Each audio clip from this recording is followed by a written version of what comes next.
Hi, I'm Dr. Greg Holstrom here at the Florida Center for Back and Neck Pain in Largo, Florida. Patients and people frequently ask me, do you treat whiplash? Well, whiplash, commonly, when people think whiplash, they think of their necks. But whiplash can occur, and whiplash injuries can occur in all joints in areas of the body, to include the neck, the middle back, the lower back, the shoulder, the rib cage. With whiplash, generally there is injury to the connective tissue, sometimes the joint, and in some circumstances it can cause fracture of the bone. A good physical exam and history, and oftentimes a good diagnostic workup, are very helpful in determining what is causing the pain of whiplash.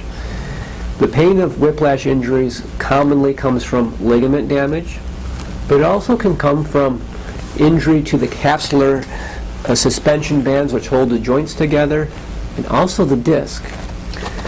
The intervertebral disc is the spacer between the bones of the spine. It has a jelly substance in the middle, surrounded by rings, like rings of an onion. And then the outer portion of the disc surrounded by a tough fibrous bag which attaches to the bone above and the bone below. The forces of whiplash can cause injury to the disc, to include those rings like an onion and that outer fibrous bag, and the jelly substance can migrate through that canal and stick its head out through the outer portion of the disc.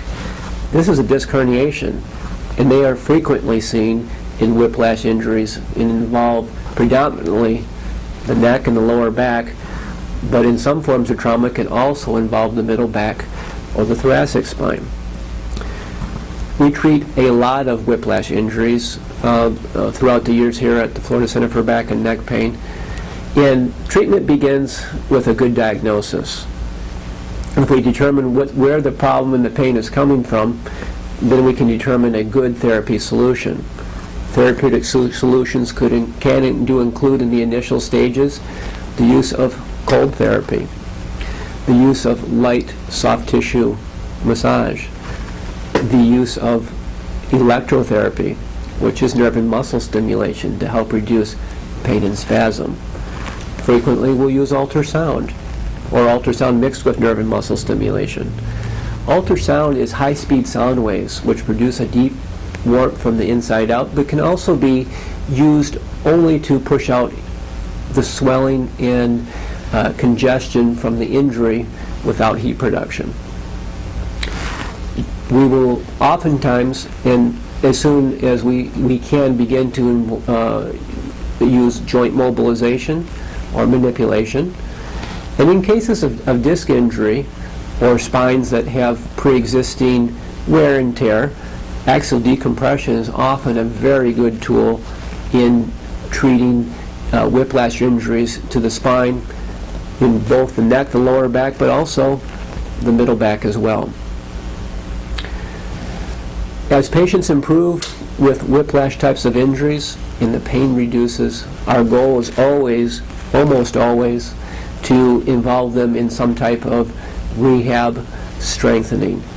Because if an injury heals but it's not stabilized, we have a very high percentage of probability that that is going to be a repetitive problem. As the patients show ability, our goal is to bring them into active care, into exercise to help stabilize, strengthen, and improve endurance.